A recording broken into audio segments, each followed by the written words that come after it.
appel, nous, c'est à tous les Mauriciens qui nous entendent, qui se disent « Je ne veux pas rester indifférent à la pauvreté, j'aimerais m'engager, je ne sais pas comment. » Alors, regardez le site loveBridge.mu et à partir de là, vous pouvez rentrer en contact avec nous.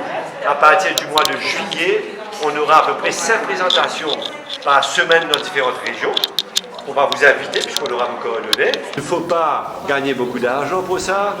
Ça demande entre 2 et 4 heures par mois. Donc c'est vraiment à la portée de tous. Les fonds sont rentrés en janvier, ce qui nous a permis de rentrer dans le processus de recrutement parce que l'accompagnement c'est un Labor Intensive Project. Donc ça nous a pris 2 ou 3 mois pour mettre l'équipe en place. Une fois que l'équipe est rentrée, il y a eu la formation. Donc là on vient de finir la formation et les équipes sont sur le terrain. Okay? Donc voilà ce qui a été fait, si vous voulez, depuis le début. Donc on a passé d'une équipe de 4 à une équipe de 28 à 30 personnes. Et là, on passe dans la phase de recrutement d'accompagnateurs pour qu'à partir du mois août et septembre, les cellules se créent. Et notre objectif, c'est d'ici la fin de cette année-ci, de créer 300 cellules, qui fait à peu près 1500 personnes en accompagnement. Que loveBridge a pour objectif d'être un outil supplémentaire pour aider à, petit à petit, réduire la pauvreté, voire l'éliminer. Donc, le projet loveBridge se résume à ça. Très très simple. Okay? C'est de créer des cellules, des love bridges, des ponts d'amour. Hein, des ponts d'amour entre qui? Des ponts d'amour entre des familles bénéficiaires, qui sont des familles pauvres, et des accompagnateurs bénévoles. Quand on accompagne une famille pauvre, il y a 2 personnes qui font un travail d'équipe pour le faire. Les professionnels de loveBridge et monsieur tout le monde, monsieur et madame tout le monde. Donc le but de l'accompagnement, vous allez voir, c'est long-term commitment until empowerment. Et donc l'accompagnement de ces familles-là, c'est quelque chose qui se fait sur 20 ans. C'est un suivi, je dirais, régulier, tous les mois, toutes les semaines, tous les ans, où on travaille avec eux petit à petit pour les aider à sortir. Et notre vision à 2025, c'est d'avoir 5000 loveBridges et espérer qu'un jour il n'y ait plus de pauvreté, mais en tous les cas, pour chaque famille qui voudrait se faire accompagner, on aimerait dans le temps pouvoir les accompagner. La méthode loveBridge, c'est de travailler sur 6 piliers dans chaque famille. Donc le premier pilier, c'est l'éducation. 85% des enfants des familles pauvres sont en échec scolaire depuis la première année à l'école. Okay? Donc quand on accompagne une famille, la première chose qu'on fait avec la famille, avec les parents, c'est de voir comment on peut créer de bonnes conditions pour que les enfants puissent suivre une éducation. Secondement, il peut y avoir des problèmes de santé qui demandent d'être vus. Employment, employability. On essaie de les aider à trouver du travail, mais pas seulement à trouver du travail, mais à garder leur travail. Le housing, dans beaucoup de cas, dans les familles pauvres, petit à petit, on les aide à s'en sortir pour pouvoir avoir un housing qui est décent. Nutrition, dans beaucoup de familles, ils n'arrivent pas toujours à mettre de la nourriture comme il faut tous les jours. Et le 6e pilier, peut-être le plus important, la bonne attitude towards empowerment. Le projet loveBridge, comme vous allez voir, existe déjà depuis 4 ans. Ce qui se passe, c'est que depuis 3 ans, on a à peu près 46 cellules qui fonctionnent.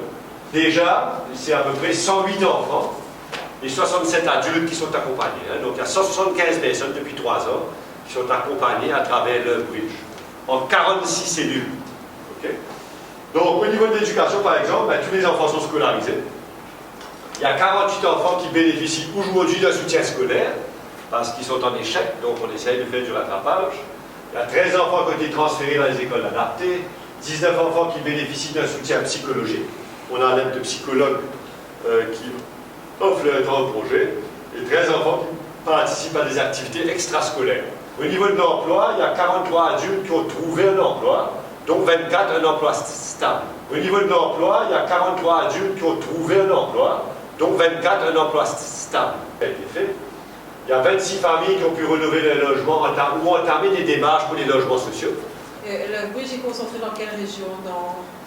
Les 2 premières années, on va se concentrer dans ce que j'appelle un peu le main belt, c'est-à-dire Upper Plaine Williams, Lower Plaine Williams, oui, donc un petit peu tout le main belt. Une des raisons aussi, c'est que déjà il y a beaucoup de pauvreté dans ce main belt-là, il y a des grosses populations. Et aussi, il y a probablement beaucoup d'accompagnateurs potentiels. Okay. On veut aussi faire 3 ou 4 villages. On ne pourra pas faire les 30 villages qu'il y a. Et on est un petit peu sur le terrain en ce moment à Bambou. À Rivière-Noire, on a déjà démarré. On peut regarder un petit peu vers le nord. Il y a peut-être Panjamati qu'on va regarder. Il y a peut-être Bellon. Donc, il y a 3 ou 4 villages, mais on s'est donné jusqu'au 30 juillet pour plus ou moins trancher 8 à 10 régions. Pour l'Ovebridge, ce budget est essentiellement sur les ressources humaines, sur les publications, les brochures, etc., sur tout ce qui concerne la communication. Maintenant, contrairement aux autres ONG, la majorité des ONG, pour lesquelles les ressources humaines ne sont pas prises en charge, les fonds de roulement des ONG ne sont pas pris en charge, à ce moment-là, eux reçoivent des fonds uniquement pour les actions. Nous, c'est le contraire. Par contre, les fonds pour les actions, une partie des fonds sont mis à la disposition par les accompagnateurs bénévoles. Donc, bénévoles, ça veut dire qu'ils font ça de leur plein gré. Quand ils en ont la possibilité, c'est eux qui vont financer des actions pour les familles qu'ils accompagnent. S'ils n'en ont pas la possibilité, l'Ovebridge, l'équipe de l'Ovebridge est en train de chercher des fonds justement auprès du secteur privé pour financer les actions. Donc, ce sont des actions sur l'éducation, sur le logement, sur la nourriture, sur la santé. Le budget n'a pas été épuisé. L'Ovebridge est là pour 20 ans. Donc ce fonds-là va être utilisé au fur et à mesure que les équipes s'agrandissent. Vraiment utiliser ce fonds sur les 5 ans, au fur et à mesure qu'on va employer de nouvelles personnes, au fur et à mesure, ce fonds-là va permettre de payer ces personnes-là. La majorité des ONG n'ont pas cette chance-là. Donc là, ça nous permet d'avoir une visibilité pour employer au fur et à mesure, donc dans chaque région. Moi, je suis sur Curpip. On a une équipe, donc je suis là, je suis district coordinateur, j'ai un regional coordinator, j'ai 3 social workers, j'ai un psychologue bénévole qui travaille avec moi. Donc ce qu'on fait, c'est que toutes les semaines, on visite les familles que l'on accompagne, on regarde leurs difficultés, donc on a un plan d'action chaque semaine. Donc dans la semaine, ça peut être, il faut aller visiter, il faut aller rencontrer les enseignants de l'enfant de telle famille, l'enfant de telle famille, etc. Donc on organise comme ça, on accompagne les parents pour les rencontres avec les enseignants, on accompagne pour les visites à l'hôpital, on accompagne pour toutes les démarches au niveau de la sécurité sociale, au niveau des allowances auxquels ils sont éligibles. On fait beaucoup de démarches au niveau de la NHDC, au niveau des comptes PEL, pour permettre à ces personnes-là d'accéder, de s'enregistrer sur les listes pour pouvoir accéder à des logements sociaux. Donc il y a ce genre d'action concrète. On va aider dans la gestion du quotidien, donc il faut faire un budget. Il faut rationner.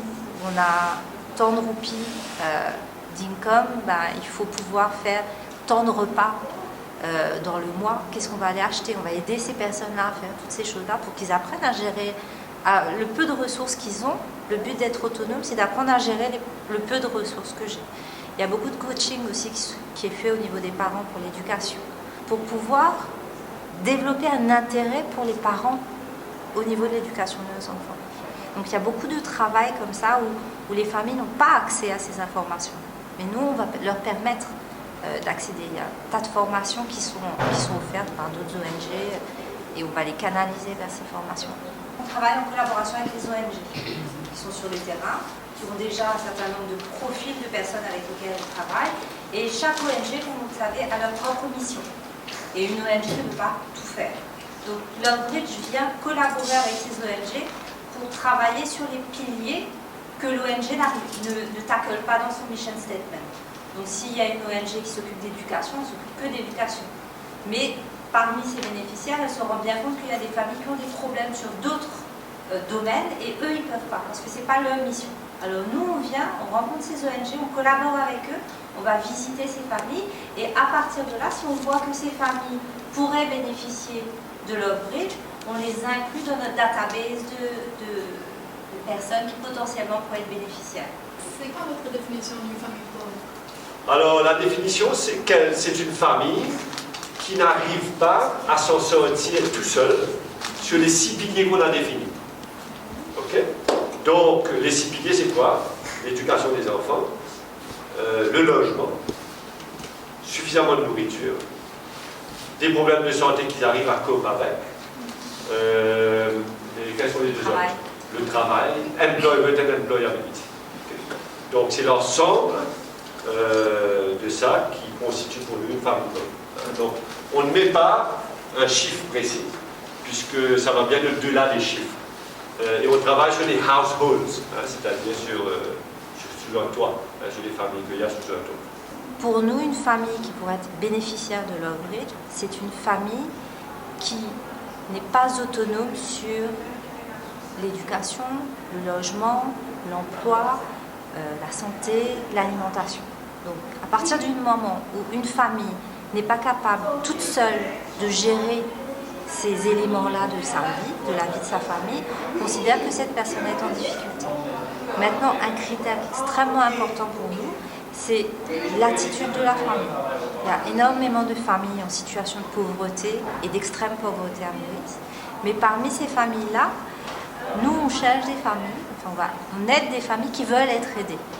Des familles qui n'ont pas envie de se contenter qu'on vienne déposer un panier de repas ou qu'on vienne déposer des vêtements. C'est la différence qu'on fait entre l'assistanat et l'empowerment. On va aider des familles qui veulent faire des choses elles-mêmes.